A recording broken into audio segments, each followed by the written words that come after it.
Bonjour, je suis Domitil et je vous accueille sur Ce qui nous lie, le podcast qui explore nos évolutions et nos transformations intérieures. Parce que nous n'avons jamais dit le dernier mot de nous-mêmes. Ici, vous entendrez des témoignages de femmes et d'hommes de tous les âges et à des étapes différentes de leur vie.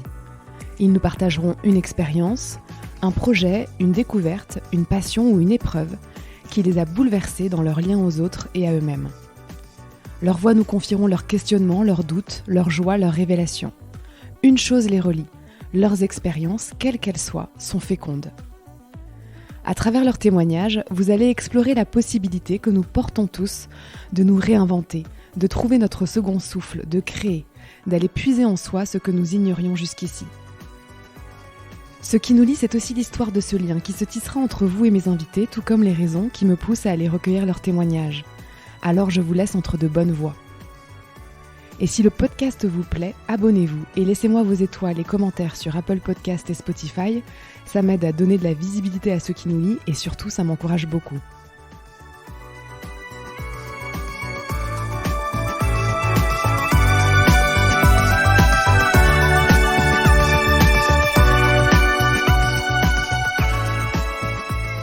Je suis très heureuse de vous retrouver pour cette nouvelle année que je désire remplie d'élan et de nouveaux projets avec vous. J'ai déjà plein de nouvelles idées et 2024 mettra à l'honneur la création sous toutes ses formes. Pour toutes celles et ceux qui suivent déjà le podcast, vous savez que ce qui m'intéresse plus que tout n'est rien d'autre que vos trajectoires, vos expériences, ce qu'elles transforment à l'intérieur de vous et dans vos relations avec les autres. L'art porte quelque chose de spécial, d'à part, de presque mystérieux. Il passe par l'homme et c'est ce qui le rend vulnérable et à la portée de nous tous. Il peut transcender des vies, des parcours, nous répare, nous éveille, nous console et peut nous révéler à nous-mêmes. L'art est finalement un merveilleux moyen de s'exprimer, de raconter notre rapport au monde et aux autres.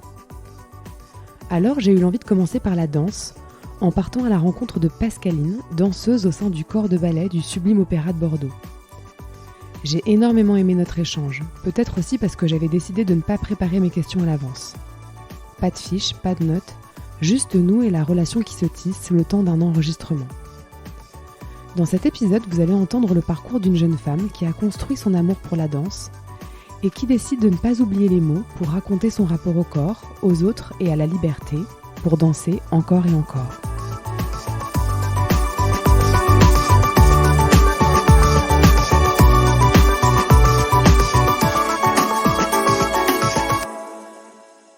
Mon parcours au niveau de la danse, il commence assez tôt, puisque dès l'âge de 4 ans, ma maman m'emmène à ses cours de danse. Et très vite, en fait, je demande à en faire moi-même, avec ma grande sœur d'ailleurs. Et puis très vite, en fait, ça prend une autre dimension, dans le sens où je rentre au conservatoire de Toulouse. Donc depuis le CE1, en fait, et toute ma scolarité, je serai en sport-études. Ça, c'est jusqu'à mes 11 ans, jusqu'à la 6e. J'évolue avec des professeurs du conservatoire et à côté aussi avec une prof un peu particulière, qui est devenue une amie en fait et qui met beaucoup de confiance en moi et qui voit un potentiel. Et elle me propose, elle, de passer le concours d'entrée à l'école de l'Opéra de Paris. Donc j'ai 10 ans à l'époque. Mes parents n'y voient pas d'inconvénient. Je passe ce concours et je suis prise. Donc là, je me détache de ma famille, de ma fratrie, de mes parents et je pars en internat à Paris. Ça pendant 1 an et tous les ans, il y a un examen de fin d'année, on est gardé ou pas dans cette école. Moi, au bout d'1 an, je ne suis pas gardée. On m'explique que je ferai probablement pas carrière dans la danse. Et il a suffi qu'on me dise ça pour que j'ai cette envie de démontrer le contraire. Pas par passion, parce que la danse pour moi, c'était pas une passion en fait, mais ce qui me plaisait énormément, c'était le côté très rigoureux et militaire de la danse. Ah ouais, qu'est-ce qui te plaisait tant alors là-dedans ? C'est-à-dire qu'on se met à la barre, on refait toujours les mêmes exercices en essayant de les améliorer. L'emploi du temps est extrêmement cadré et moi, ça collait parfaitement à mon caractère. J'adore cette discipline en fait. Parfois un peu trop et j'ai réussi à m'en détacher, mais pour me construire, c'était parfait pour moi.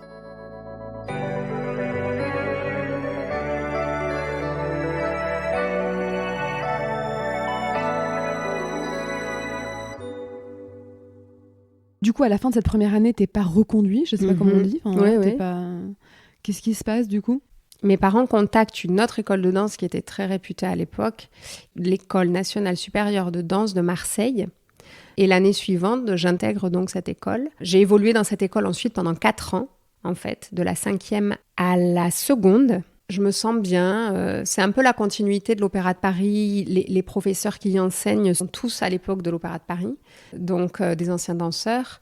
Donc oui, c'est ce que je connais. Je me sens très bien. Je lis aussi des amitiés assez fortes pendant ces années-là. Et à ce moment-là, tu te visualises déjà quelques années plus tard comme danseuse professionnelle, quoi. Tu sais que ça va être ta vie. Pas forcément, non, parce que j'ai aussi une appétence pour l'école, les études. J'aime aussi beaucoup travailler, donc en fait, je me laisse porter. Tant qu'on ne me demande pas de choisir, en fait, je continue. Je me dis que oui, j'espère évidemment peut-être un jour danser et vivre de cette passion qui se construit. Ouais. Mais ce n'est pas un but ultime pour moi. Ok. Je me dis, si je ne fais pas ça, je ferai autre chose.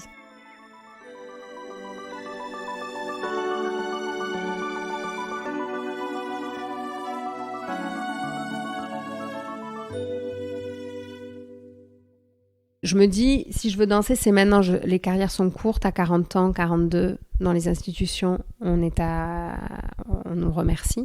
Donc, je décide de poursuivre l'aventure. Je me dis, si je dois reprendre des études, ce sera plus tard. Dans la précipitation, la seule option que j'ai, c'est de passer mon DE, mon diplôme d'État, pour enseigner la danse. Et je me dis, ça me servira toujours si je dois manger et payer mes factures. Mmh. Je fais ça pendant 8 mois. Et pendant que je passe mon DE, il y a une compagnie anglaise qui vient faire une audition à Paris. Donc pour moi, c'est pas de frais de déplacement, c'est aller auditionner dans un lieu que je connais, à Paris, j'ai rien à payer. Je me dis, pourquoi pas ? Je me présente à cette audition et là, ça marche. Donc je pars à Nottingham pendant 2 ans et du coup, ça a été super, une super expérience. Et quand même, au bout de 2 ans, en fait, je suis déjà en couple avec mon mari actuel. Mmh. Et lui qui est aussi artiste et qui se déplace beaucoup, on était 2 électrons libres à se déplacer énormément, tous les 2. Et moi qui étais en congé, j'étais venue le rejoindre ici pour garder la forme physique. J'avais demandé à prendre des entraînements avec le ballet de l'Opéra national de Bordeaux. D'accord. Je découvre cette compagnie que je connaissais de nom. Et là, je me dis, ah ouais, ils sont dans un opéra national, dans une ville merveilleuse. Ils sont fixes, puisque c'est ce qu'on appelle des danseurs permanents. Donc, 80% de leur spectacle se fait à l'Opéra national de Bordeaux. D'accord, donc, on travaille toute l'année sur le territoire. Et là, l'idée commence à mûrir dans ma tête, à savoir, les choses seraient beaucoup plus simples, en fait. Notre ancrage serait dans une ville, et Sébastien pourrait continuer bien sûr. à se déplacer. Voilà, j'ai plutôt un bon échange avec le directeur de l'époque, et je décide donc de passer l'audition pour entrer dans cette compagnie. Et il me propose de travailler avec eux. Pendant 1 an et demi, j'ai cumulé des CDD, en fait. Puis, au bout d'1 an et demi, il me propose d'intégrer la compagnie à temps plein. Donc là, ça veut dire déménagement, trouver un appartement à Bordeaux et s'installer à Bordeaux. Aujourd'hui, ça fait combien de temps que tu es danseuse permanente, du coup, ça fait... au sein de cette compagnie ? Oui, ça fait 12 ans. 12 ans, ouais. Ça fait 12 ans. Incroyable. Et c'est passé tellement vite. Ouais. Et puis, il y a plein de choses qui ont changé, parce que, du coup, entre-temps, tu es devenue maman aussi. Oui, ouais. Tout à fait. Je suis devenue maman. J'ai repris des études aussi, finalement, puisque cette envie m'a toujours trotté dans la tête. Ouais. Et je suis rentrée dans cette compagnie, j'avais 26 ans. Et la fin de carrière pour une danseuse, c'est 40-42 ans. Donc je suis rentrée assez tard, finalement, dans cette compagnie fixe. Vers la trentaine, je me suis dit, il me reste 10 ans pour me former à l'après. Donc il faut que je commence. C'est-à-dire que tu as tout de suite compris et avancé avec cette idée qu'en fait, la danse, ce serait pas pour toujours ? Je l'ai toujours su, même avant, puisque j'étais quand même toujours très intéressée par oui, c'est ce que tu me disais. former. Ouais, bien sûr. Donc c'est comme si j'avais une vision qu'il fallait aussi que je fasse autre chose. Ouais. Parce que depuis que je danse professionnellement, le mot est fort, mais faut pas minimiser. J'essaie toujours de minimiser les choses, de prendre du recul. Mais en fait, c'est quand même une dévotion à ces arts.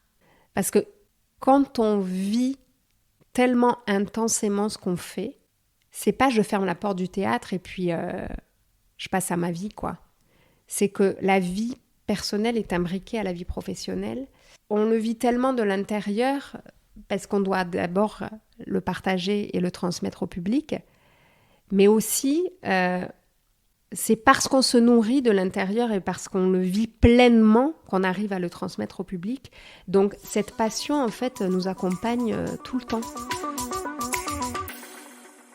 Cette passion qui est devenue passion est constitutive de mon être depuis que j'ai 4 ans finalement. Depuis que j'ai 6 ans, depuis que je rentre en sport-études. Et que je la nourris. Bah bien sûr. Donc j'en ai bien profité, mais je sais qu'il faut qu'il y ait un après. Et depuis toujours, finalement. Mais moi, ça m'intéresse quand tu dis justement que c'est là, que ça te quitte jamais et que c'est pas si simple, quoi. C'est pas parce qu'on quitte le travail en fin de journée et le soir qu'on passe à autre chose. C'est pas comme ça que ça se passe. C'est des passions qui se sont construites dans le temps, mais qui s'entremêlent complètement avec ta vie intime et ta vie personnelle. Pour moi, enfin, j'en sais rien, je connais pas bien ce monde-là, mais j'imagine que dans l'inconscient collectif, souvent, la danse classique à un certain niveau, ça rime avec sacrifice, exigence, tu vois. C'est souvent ces mots-là qui reviennent. Toi, tu dirais quoi ? T'as dû faire beaucoup de renoncements, tu vois, dans ta vie de femme. Comment tu t'es sentie face à tout ça ? Oui, c'est une vie de sacrifice. Oui, c'est une vie extrêmement rigoureuse. Ça passe par, effectivement, pour certains, le régime alimentaire.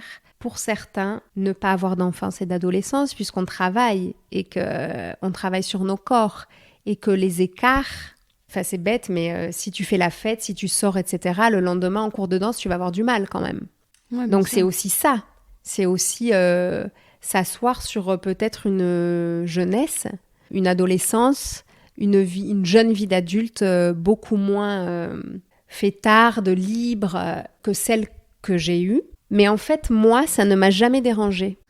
Je l'ai fait parce que ça collait parfaitement à mon caractère. Mais j'ai vu autour de moi des gens pour qui ont arrêté avant moi, parce que ça leur coûtait trop. Toute ta vie est conditionnée autour de cet art. C'est pour ça que je parle de dévotion. Est-ce que tu as l'impression que ça t'enlève, ça te retire une forme de légèreté, d'insouciance Certainement. Ouais. Certainement. Mais moi, ça collait parfaitement à mon caractère. Donc ça n'a pas été douloureux. Comment tu te sens, toi, avec les autres ? Parce que c'est quand même un peu à part, tu vois. C'est-à-dire que tout le monde ne vit pas ça. On vit quand même un peu en vase clos. Mais par ailleurs, le fait d'être dans des lycées normaux, en fait, je côtoie aussi d'autres gens qui ne sont pas dans mon milieu. Et ça, c'est aussi une richesse, quoi. Moi, ça m'intrigue. Je suis assez curieuse. Donc, en fait, j'étais pas non plus du genre je reste qu'avec des danseurs. J'ai jamais été comme ça, d'ailleurs. J'avais aussi des amis à l'extérieur que je voyais qui faisaient pas la même chose que moi. Je baigne quand même dans un milieu artistique. Donc c'est vrai que jusqu'à ce que j'arrive à Bordeaux, mes amitiés sont quand même si c'est pas au niveau de la danse, ce sont les autres, comme tu les appelles, sont quand même des artistes.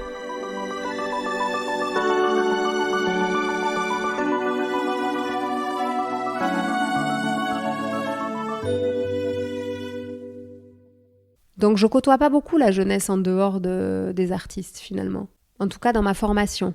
Arrivé à Bordeaux, c'est vrai que le fait d'être ancrée dans cette ville et de rentrer dans la vie plus sédentaire, je ressens très vite le besoin de me connecter à des personnes qui ne sont pas de mon milieu. Pourquoi ? De quoi tu as besoin ? J'ai besoin de... prendre l'air, quoi. De prendre l'air. Prendre l'air. Bien sûr. Ah ouais. De voir ce que c'est la vraie vie aussi. J'ai quand même conscience que nous sommes l'élite. Nous sommes l'élite, nous avons été choisis, nous avons la chance de vivre de nos passions dans des institutions culturelles d'une beauté inestimable, et c'est mon quotidien. Donc, moi qui viens d'une famille modeste, un peu ouvrière, je vois aussi le décalage, et j'ai parfaitement conscience que la vraie vie, c'est pas ça. Mais en fait, c'est très facile de rester dans cet entre-soi. Moi, mes trajets, c'est l'Opéra National de Bordeaux, le studio dans lequel je travaille, Bordeaux qui est une ville sublime, et ma maison. Mais en fait, le monde n'est pas si monogramme. Donc très vite, j'ai besoin de rencontrer des gens qui ne font pas du tout comme moi. J'ai besoin de prendre l'air parce que pour aussi nourrir ce que je vais donner, les émotions dont je vais me gonfler pour interpréter des rôles, pour transmettre des émotions, etc.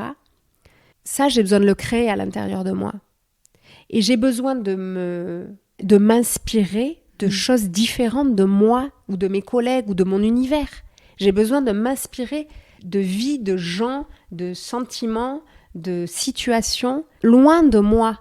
Bien en sûr. fait, j'ai besoin de vivre. Et c'est grâce à ça et cette différence que j'arrive à emmagasiner et à réfléchir des rôles, des interprétations, des émotions, que par la suite, j'arrive à retransmettre au public. Est-ce que tu as un exemple, tu vois, d'un rôle dans un spectacle, tu vois, que tu as dansé et où tu as vu finalement ce lien entre la façon dont tu l'as interprété, tu l'as dansé, tu l'as retranscrit aux autres. Et est-ce que tu as fait ce lien avec une personne qui t'avait peut-être inspiré J'ai eu la chance de danser la reine-mère dans Blanche-Neige d'Angelin Prel-Jocage. Ouais. C'est la marâtre, et dans la version d'Angelin Prel-Jocage, c'est une femme extrêmement sensuelle. On est habillé en cuir par Jean-Paul Gaultier, avec une cravache, des talons comme ça, de 10 cm. On a une espèce d'armure en cuir, une énorme robe, une couronne. On est très maquillés. Elle en impose. Elle a une classe naturelle, cette marâtre, dans cette version-là. Tellement loin de tout ce que j'ai pu expérimenter jusqu'alors, j'ai dû aller chercher de l'inspiration ailleurs que dans ce monde du ballet qui est très... Angélique, ouais, tout à fait, qui sûr. peut être très angélique. Donc à ce moment-là, je me suis dit, si je ne trouve pas une source d'inspiration autre que celle que je vis au quotidien, je vais passer à côté de mon rôle. L'image du ballet véhicule quand même un corps de jeune fille sans forme, ouais, la femme-enfant, quoi. la femme-enfant. Ce rôle était à l'opposé de ce stéréotype, en fait. J'ai eu besoin de voir des amis. Alors, j'ai des amis de tous âges, mais particulièrement, tu sais, des amis plus âgés que moi, qui sont des femmes qui s'assument, qui ont cette espèce, ce bagou, quoi, ce truc très assumé. Ouais, ça passe par quoi, par exemple? Par des tenues vestimentaires? Ouais, des tenues vestimentaires, des propos, Ouais. une façon un peu brute de décoffrage de s'exprimer, mais en fait qui s'assument, quoi. Ouais. J'ai eu besoin de côtoyer des femmes qui s'assument pour me nourrir dans ce rôle-là.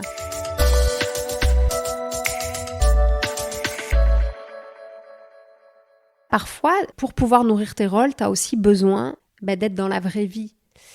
Et je me suis toujours dit, je veux pas devenir fade aussi, en tant que danseuse. Avec cette espèce de sourire affiché où on met tout et rien, juste parce qu'on est dans le monde féerique de la danseuse classique qui fait du ballet, quoi.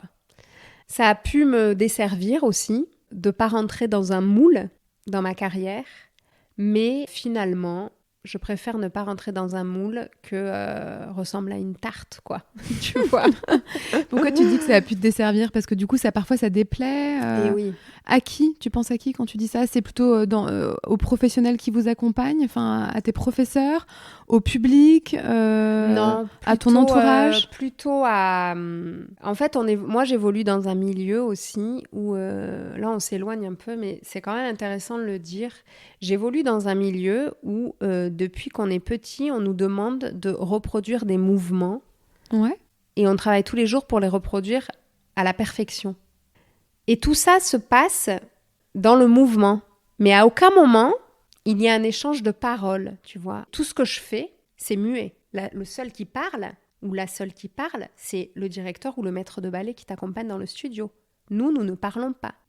Non, alors tu parles pas avec ta voix et avec les mots, tu parles avec ton corps, mais je veux dire, t'es amené, j'imagine, enfin moi c'est ce que j'imagine, pendant les répétitions, à discuter du personnage, de l'intention, de l'émotion. Ça accompagne, j'imagine, les gestes. En fait. Plus ou moins, d'accord. Plus ou moins, et selon les répétiteurs, selon les personnes qui te transmettent un ballet, certains mettent beaucoup d'attention sur les intentions et t'en parlent énormément, et en fait d'autres pas du tout. D'accord, ok. Et au quotidien, on peut même ne pas t'en parler du tout dans le travail, dans ton travail. En fait, la parole, dans mon métier, est très inhibée. Et moi, à un moment donné, pour m'assumer aussi en tant que femme, j'ai senti que j'avais besoin de prendre la parole. Notamment, tu vois, pour prendre de la confiance en moi et pour pouvoir m'exposer dans des rôles comme ça. J'avais besoin de prendre la parole, de m'affirmer, d'être raccord avec moi, ce que je suis, d'être bien dans mes baskets. Sauf que la parole, dans notre milieu... c'est pas la culture, quoi. C'est pas la culture. Et qu'est-ce que tu voulais dire alors? Quand tu dis je voulais prendre la parole, qu'est-ce que tu voulais dire et à qui tu voulais le dire? En fait, les gens qui parlent et qui posent trop de questions, qui affirment trop leur position par la parole dans mon milieu, c'est mal vu. Dès lors que tu commences un peu trop à sortir du moule, ça dérange.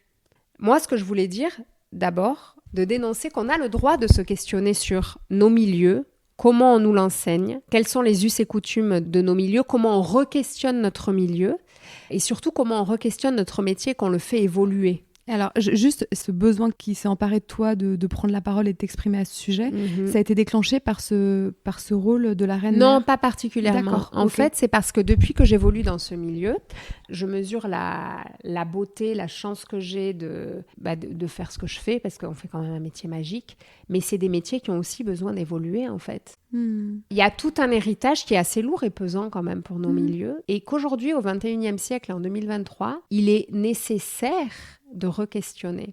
Et moi, c'est ça que j'essaye de re-questionner. Sauf que ça veut dire forcément prendre la parole, remettre des choses en question, et c'est dérangeant. Et très concrètement, du coup, ça passe par quoi? Ça veut dire qu'avec sur un rôle, avec un chorégraphe, tu vas un peu plus rentrer dans ton chorégraphe, tu vas lui dire un peu plus ce que t'en penses. Oui, ça peut passer par ça. Ça peut aussi passer par des managements que je trouve inappropriés en studio et que je soulève à voix haute, en fait. Ouais. Tu vois, parce qu'il y a aussi ça. La discipline qui me convient très bien, à un moment donné, c'est aussi te retrouver face à des personnes qui sont en train de te coacher, de t'expliquer comment il faut danser, de t'expliquer comment il faut interpréter, mais qui ont un pouvoir sur toi puisque c'est elles qui vont décider si tu vas danser ou si tu vas pas danser. Donc quand tu as des gens bien intentionnés en face, ça se passe très bien. Mais quand tu as des gens un peu névrosés, parce que dans nos milieux, il y a quand même des gens névrosés, mais il y a des choses qui peuvent être très déplacées. Ces personnes ont un ascendant sur toi, un pouvoir sur toi. Donc là, il se joue quelque chose en studio et dans la préparation des spectacles et dans notre quotidien qui peut être nocif, nuisible, pas à propos. Et personne ne les soulève et personne ne veut les soulever. Ouais. Et en fait, c'est intéressant parce que ce que tu es en train de décrire, c'est que quand tu danses, tu es d'une certaine manière soumis à tout un tas d'injonctions, de règles, tu vois, plus ou moins explicites, quoi, qui sont le fruit d'un héritage, mais qui sont aussi le fruit d'une culture, d'une façon de faire. Et ça passe toujours par l'homme et par l'être humain. Donc, tu as des êtres humains qui vont les appliquer de manière intelligente et humaine et qui vont s'adapter à chacun. Puis, tu en as qui vont dériver, quoi, qui vont être dans l'abus de pouvoir, quoi. Tu as parfaitement résumé la situation. Ouais. C'est exactement ça. Et comme nous, depuis nos 6 ans, on nous dit « danser, tais-toi », à quel moment on nous apprend à prendre la parole quand la situation est inappropriée ? On ne nous apprend pas. Et moi, en évoluant, j'ai eu besoin à un moment donné, parce que je me suis retrouvée face à des situations assez malaisantes. Et c'est là où je remercie mes parents qui m'ont toujours donné cette clairvoyance et ce pouvoir de le faire, hein, parce que tout le monde ne peut pas le faire. Quand je me suis retrouvée face à des situations malaisantes, j'ai voulu prendre cette parole et m'exprimer, tu vois. Et là, ça passe ou ça casse, quoi. Tu peux aussi être mal vu, mise au placard. Ça n'a pas été mon cas si franchement, mais ça a été le cas pour d'autres et je l'ai vu. Et quand tu dis des situations malaisantes, tu penses à quoi pour toi ? Quelle situation tu as vécue et que tu t'es retrouvée à devoir t'exprimer, mettre un stop, mettre des limites Mais je me suis retrouvée en studio avec une chorégraphe de renom, à faire des sessions de répétition avec le groupe et à me sentir humiliée en fait par ses remarques, sa façon d'agir avec moi, sa façon de me regarder, sa façon de s'adresser à moi, ou de faire les choses dans mon dos et de ne pas s'adresser à moi. Et tout ça devenait un petit jeu, jusqu'au moment où la situation a tellement débordé dans mon dos, 90% de mes collègues auraient subi la situation jusqu'au bout et n'auraient rien dit, parce qu'on était devant une immense chorégraphe. Moi, j'ai pas du tout eu cette façon de réagir. Je suis allée trouver cette chorégraphe en lui expliquant que si elle voyait un problème entre elle et moi, je ne viendrais plus en répétition dès demain, parce que pour moi, c'était trop inconfortable sa manière de réagir avec moi et d'agir avec moi. Et j'ai quitté la répétition. Je pense que ça m'a coûté ça dans ma carrière, à un moment donné, parce que je me suis opposée à une femme de pouvoir, quelque part. Oui, bien sûr. Et qu'est-ce que ça t'a apporté pour la suite ? Déjà, je me suis rendu compte que j'avais une force interne incroyable, et ça, c'est grâce à mes parents. Je ne suis pas prête à me soumettre à tout ce que mon milieu entretient pour danser ou pour obtenir des rôles.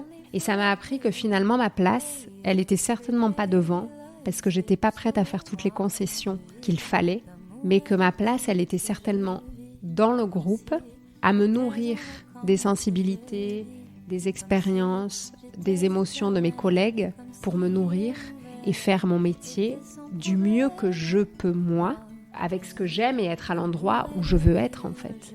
Et de ne pas subir l'endroit où je veux être ou de ne pas l'obtenir en marchant sur mes valeurs ou sur mes principes.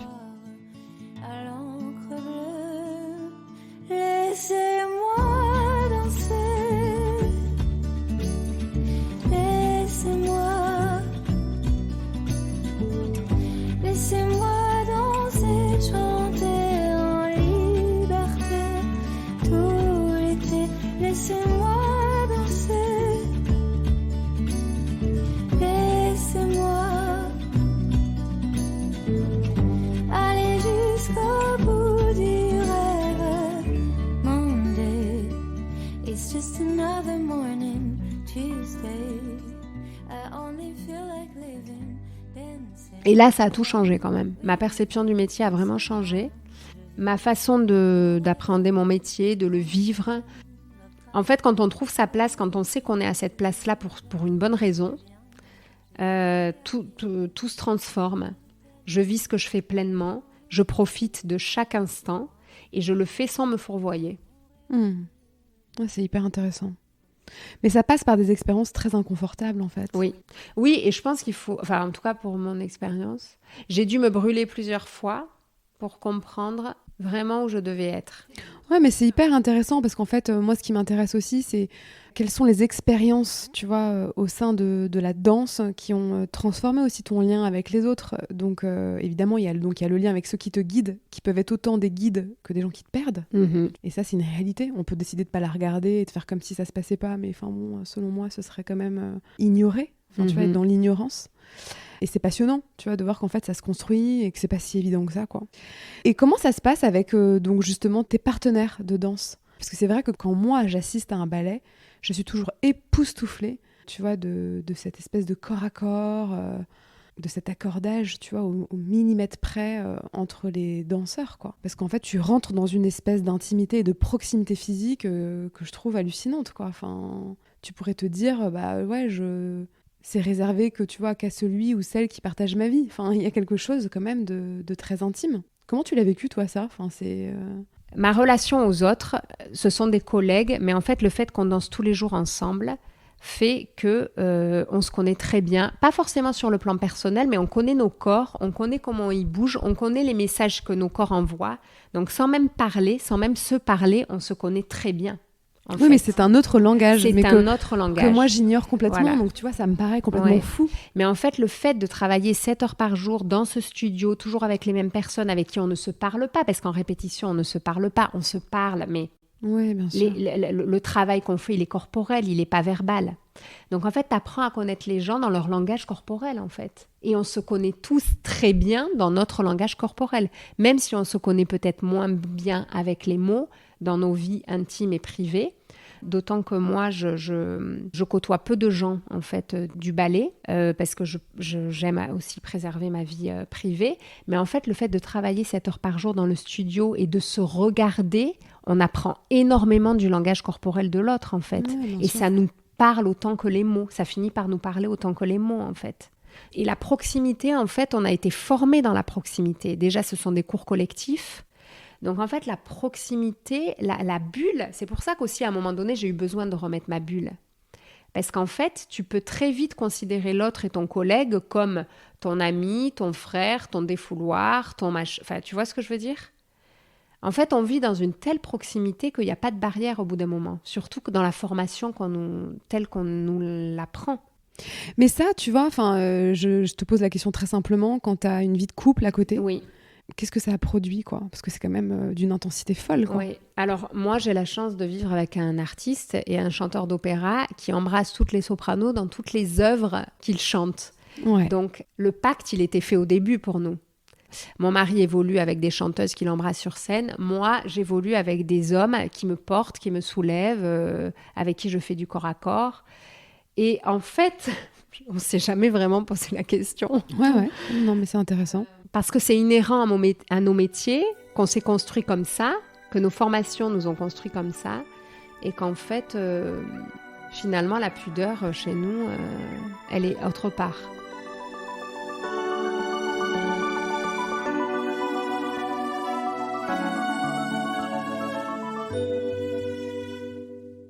Ces relations-là qui sont inhérentes, tu vois, à ton métier, la question de la proximité soit un peu gommée, que justement, ce qui drive, on va dire, vos interactions, c'est plus le corps à corps qu'autre chose. Qu'est-ce que ça change dans ta façon d'être en relation avec les autres ? Tu dirais que ça a décuplé ta pudeur, au contraire, tu as quelque chose de, tu vois, d'un peu brut comme ça qui peut s'installer tout de suite, tu dirais quoi ? Disons que j'évolue dans la société avec un regard différent, je pense. C'est pas pour me sentir différente. C'est comme une déformation professionnelle, en fait. La lecture que j'ai, la lecture corporelle que j'ai de mes collègues, je l'ai pour tout le monde, en fait. D'accord. Ça développe une sensibilité et une perception des autres assez fine, rapidement. Quand je vois quelqu'un, sa manière de se tenir, sa posture, sa manière d'être, je connais tellement bien le langage du corps par mon métier que ce regard, je le porte dans ma vie de tous les jours. Cette espèce de lecture du corps des autres, ça développe beaucoup mon empathie en fait. Je perçois les autres de manière sensible avant même qu'on se soit mis à parler en fait. Mais je peux même pas dire que ça a transformé parce que je suis comme ça depuis toujours finalement puisque j'ai commencé la danse à 6 ans et que j'ai commencé à travailler sur ce langage corporel depuis 6 ans. On lit dans les gens au-delà des mots en fait. Ouais, je comprends. Ouais, c'est irrationnel, mais je ne peux que le comprendre. Parce que c'est notre quotidien Bien et qu'on sûr. fait ça au quotidien. Pendant ma formation, j'ai été beaucoup sans pudeur, très pas de filtre, quoi. Tu vois, ce que je vivais dans mon art, je le vivais aussi dans la vie. J'étais aussi entourée d'artistes, etc. Mais dès lors que j'ai commencé à travailler, moi, j'ai eu ce besoin aussi de... malgré le fait qu'il y ait ce langage corporel très fluide, etc., mais c'est trop pour moi. À un moment donné, ça a été trop. Moi, ma pudeur, en fait, avec les autres, j'ai besoin, c'est certainement aussi lié à mon caractère, j'ai eu besoin de remettre ma bulle, en fait. Et finalement, je pense être assez chaleureuse, j'aime les autres, j'aime les gens, mais j'ai besoin, pour mon harmonie personnelle, d'avoir cette espèce de bulle aussi, parce que les gens sont souvent fascinés par nos métiers, en fait. Mais la fascination, ça peut aussi aller très loin, quoi. Et par protection, j'ai eu besoin à un moment donné, et ça m'accompagne toujours aujourd'hui, de me mettre dans ma bulle aussi. C'est pas d'ériger un mur entre nous, pas du tout, mais c'est de préserver aussi ma vie privée, en fait. Ma posture avec les autres, mais aussi avec mes collègues aujourd'hui. On est collègues en fait. Oui, on vit des choses extrêmement intenses qui vont au-delà des mots, on arrive à se lire au-delà des mots dans le travail, mais moi j'ai besoin qu'on soit aussi collègues. Et je pense que je suis peut-être moins rigide avec les gens qui font autre chose que moi.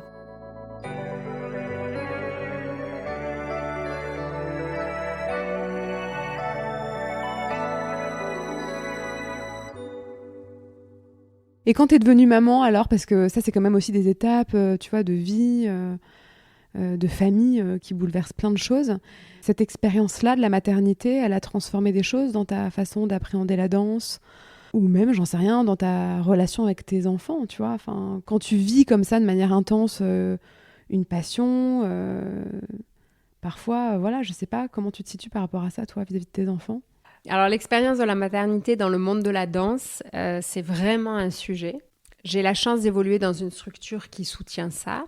Encore aujourd'hui, il y a beaucoup de structures pour qui c'est inconcevable, en fait, d'avoir des danseuses mères. Parce que la question, c'est la disponibilité, du coup ? C'est la disponibilité, c'est le fait que, tu sais, on parlait de dévotion, en fait. Ouais. Moi, quelque part, j'ai l'impression de m'être dévouée à cet art une grande partie de ma vie.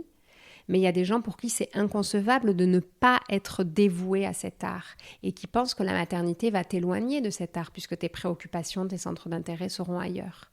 Moi, je pense que c'est très complémentaire, justement que ça vient nourrir quelque chose de plus dans la dévotion à cet art. Mais malheureusement, on est quand même un milieu, comme ce qu'on disait tout à l'heure, il y a une histoire, il y a un passé, cet art est chargé d'histoire et il y a énormément de personnes aujourd'hui encore, trop à mon sens, qui considèrent que danseuse et mère, ça peut être deux choses incompatibles. Mmh. Déjà, parce que de toute façon, le regard des autres change sur toi quand tu deviens mère. Le regard de tes managers change. Le regard des chorégraphes change. tu changes toi-même. Donc, ce que tu reflètes n'est pas du tout la même chose que ce que tu reflétais. Donc, à certains endroits, ça peut vraiment être problématique. Pour moi, ça ne l'a pas été. En tout cas, j'ai choisi que ça ne le soit pas. C'est venu nourrir quelque chose de tellement merveilleux que je n'aurais jamais imaginé. Tu dansais quand tu étais enceinte ? Je dansais quand j'étais enceinte. D'accord, tu as dansé jusqu'au bout ou J'ai dansé au ballet jusqu'à 5 mois et j'ai dansé hors du ballet. J'ai pris des cours jusqu'à 8 mois de grossesse. Ensuite, quand l'enfant est là et que tu dois reprendre le travail, ça nourrit tellement quelque chose d'autre, une 4e, 5e, 6e dimension que je ne soupçonnais pas avant d'avoir des enfants. Mais ça, encore une fois, tu as des managers qui sont prêts à l'entendre, à le voir, à l'accueillir, et d'autres pas du tout. Donc ça dépend qui tu as en face de toi. Et qu'est-ce que ça a ouvert alors pour toi ? Une prise de recul indispensable à nos arts. Je n'ai jamais aussi bien dansé que depuis que je suis mère.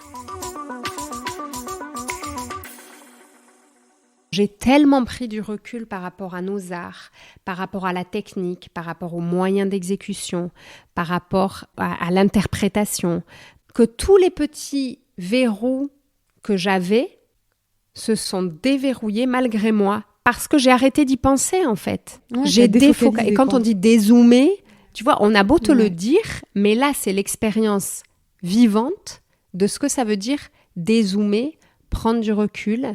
J'adore ce mot et je savais pas ce qu'il voulait dire avant ça, le lâcher prise. Ouais, le truc infernal qu'on te répète ça. tout le temps, lâche, et tu sais pas de quoi il s'agit, ou tu sais qu'il faut, mais tu sais pas comment. Mais en fait, quand tu as des enfants, tu n'as pas d'autre choix que de utiliser ce lâcher prise.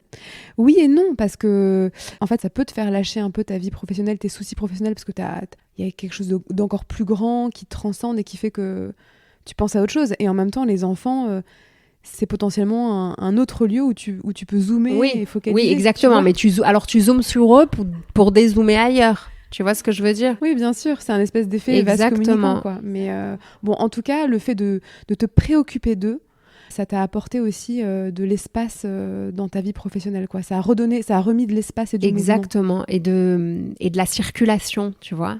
De la libre circulation en fait, sur des trucs sur lesquels je me prenais la tête en fait, de ne même plus avoir le temps d'y penser, et ben ça devenait très fluide et il n'y avait plus de problème en fait. Il n'y avait plus de problème puisque tout devenait très fluide. Tu vois, je pense à la technique aussi quand je pense à des blocages techniques que je faisais par exemple sur vraiment la technique de la danse, tu vois.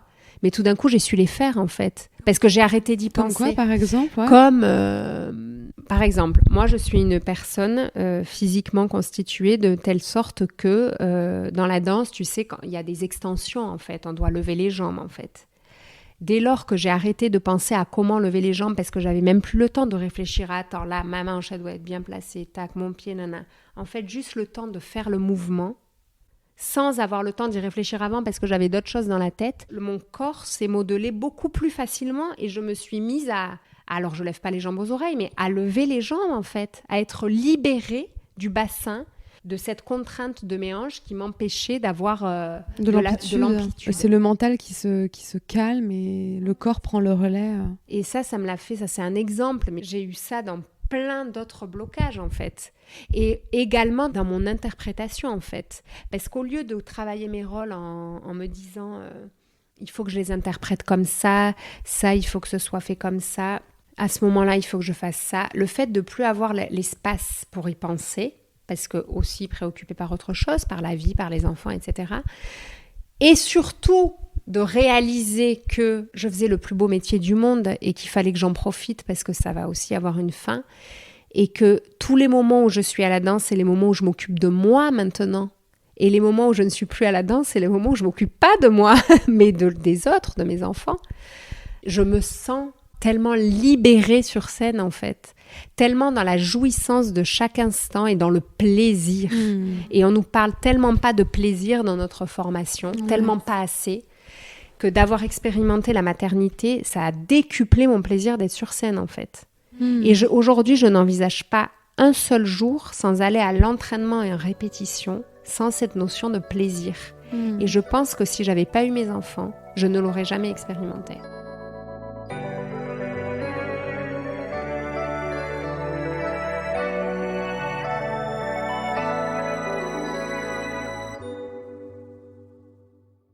Nos enfants baignent là-dedans depuis qu'ils sont nés et c'est comme le langage corporel, on n'a pas besoin d'en parler en fait pour qu'ils le perçoivent.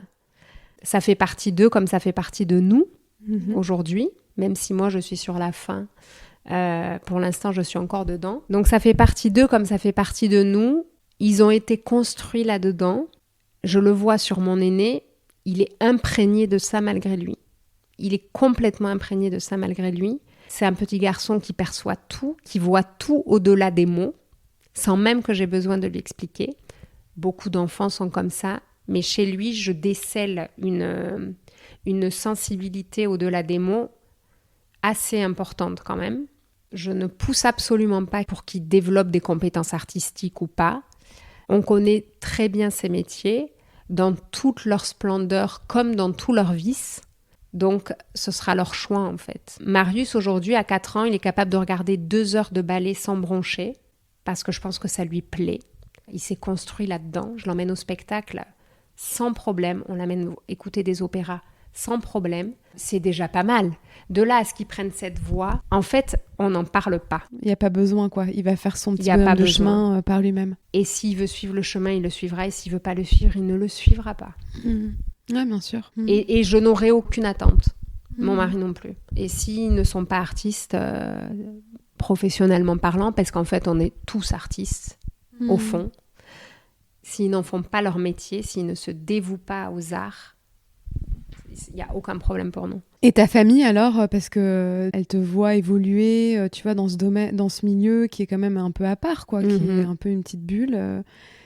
Tu partages avec eux, c'est facile de parler de tout ça, ou tu dirais quoi avec l'entourage, ça fait partie de vos conversations ou pas tant que ça finalement? En fait, avec ma famille, c'est un peu comme dans le monde de la danse, on partage sans les mots et avec les mots, mais en fait, on est 4, on est une fratrie de 4 et on est tous artistes.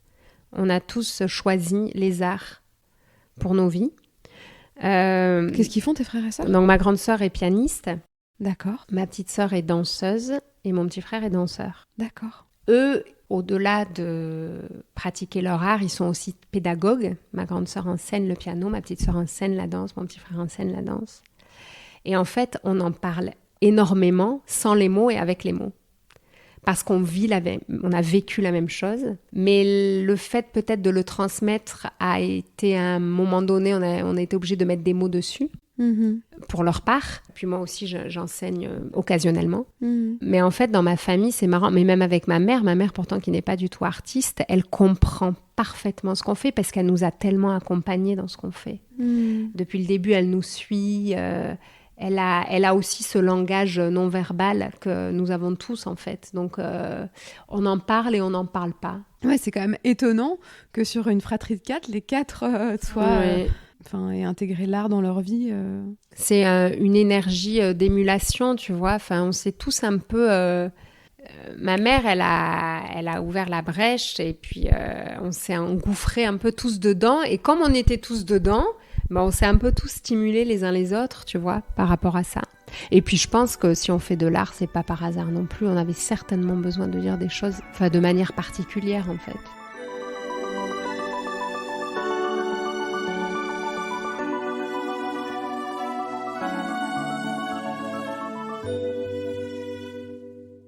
Et toi, quand tu danses, du coup, déjà, qu'est-ce que ça représente pour toi de danser et comment tu te sens quand tu danses? Alors, quand je danse aujourd'hui, je me sens très libre.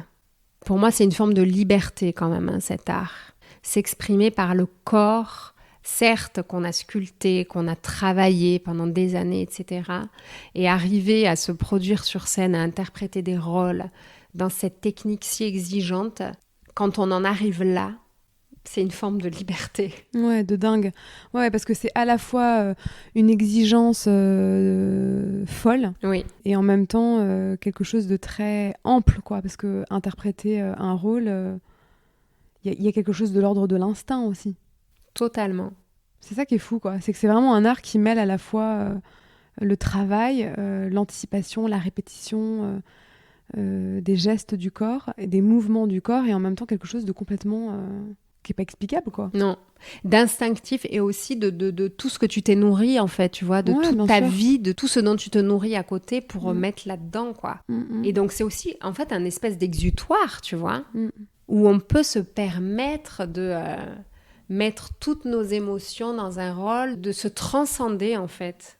Alors moi, je suis aussi en fin de parcours. Hein. Alors, est-ce qu'on arrive à cette liberté en fin de parcours? C'est vrai que moi, j'ai mis tout ce temps. Je dirais que je suis vraiment libérée depuis que j'ai eu mes enfants, en fait. Donc, depuis 5 ans, tu vois. Je me sens vraiment libérée depuis 5 ans. Et je trouve que finalement, c'est les plus belles années. Et est-ce qu'il faut en passer par tout ce chemin-là pour se sentir libérée? Moi, dans mon cas, oui. Et cette liberté dans la danse, maintenant, j'ai vraiment envie de... j'en discutais avec une collègue la dernière fois. Je suis incapable de compter le nombre de spectacles que j'ai fait, le nombre de fois où je suis montée sur scène. En fait, cette liberté m'a nourrie autant que je l'ai nourrie. Et je sens que maintenant, il faut que cette boucle se boucle. Ouais, bien sûr. Voilà, j'ai fait le tour de tout ce que je pouvais expérimenter dans ce métier. Maintenant, mes aspirations m'emmènent ailleurs, en fait. Ouais, j'ai envie de me transcender différemment. Quand tu dis, je sens que j'arrive au bout de tout ça, la scène, le fait de se produire sur scène, de danser sous le regard des autres, d'avoir un public, qu'est-ce que ça t'a appris sur toi? Qu'est-ce que tu gardes, quoi? Qu'est-ce que tu vas emporter avec toi? Parce que c'est quand même, avant tout, une histoire de lien, tout ça. Tu danses pas, tu danses pour t'exprimer. Mais quand tu fais le choix d'être danseuse professionnelle, tu danses pour les autres aussi.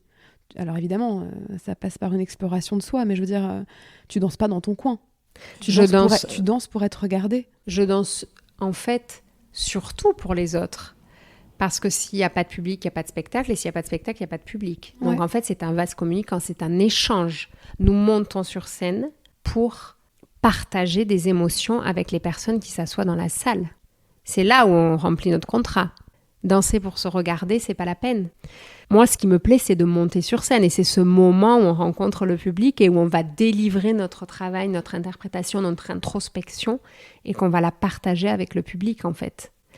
Ce que je garde de cette vie, de monter sur scène, d'être dans la lumière, en fait, c'est d'abord une force intérieure énorme pour se mettre à nu devant 1000 personnes tous les soirs. Ensuite, le moment où on est sur scène, cette proximité avec les spectateurs, ce silence qui s'installe, tout ce qu'on partage, tout ce qu'on échange avec le spectateur, ça ne se voit pas, mais on le sent. C'est encore du langage corporel, tu vois. Quand une salle est suspendue, qu'on est en train de danser, qu'on n'entend pas une mouche voler, selon les scènes, que tu sens une espèce d'atmosphère entre les artistes et les spectateurs. Ça, pour moi, c'est la magie de nos métiers. Hein. Ça, j'oublierai jamais, cette atmosphère, cette tension, là, ce qui se passe à ce moment-là. Ouais, tu vas l'emporter avec toi, quoi. Ça, je vais l'emporter avec moi, c'est certain. Et quand même, il y a ce moment magique où tu viens saluer les personnes qui sont venues se déplacer pour se mettre au contact d'une œuvre. Et là, on t'applaudit pour ton travail. Dans quel métier on t'applaudit pour ton travail, en fait? Tu vois, ce moment où tout ce qui s'est passé entre nous, les spectateurs te le rendent en t'applaudissant. En fait, nous-mêmes, on devrait applaudir les spectateurs déjà, parce que c'est un échange. Mais vous les saluez, et j'ai appris il n'y a pas très longtemps que le salut, c'était ça que ça exprime. Ça exprime le remerciement d'être venu nous voir. Oui, effectivement. Ouais. Et ce moment-là, pour moi, il est juste magique, quoi. Il est juste magique parce que c'est le moment de communion où tu viens de livrer ton art, enfin, tu viens de livrer tout ce dont tu as travaillé pour. Tu vois, en plus, souvent, on éclaire la salle, on se voit, parce que quand on danse, on voit rien, on voit un mur noir devant nous. C'est le 4e mur. Ouais, exactement. Et là, quand les saluts, c'est le moment où ce mur tombe, en fait. Ouais, où tu le brises et où du coup, tu rentres en interaction, même dans visuel, le regard. Voilà, tu rentres en interaction visuelle avec les personnes qui sont venues se mettre en contact avec l'œuvre. Ça, c'est des moments que j'oublierai jamais.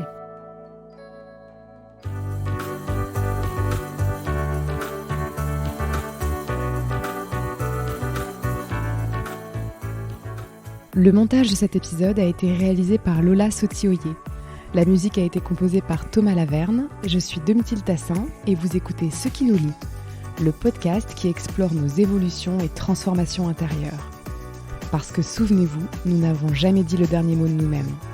Je vous retrouve tous les mois pour un nouvel épisode.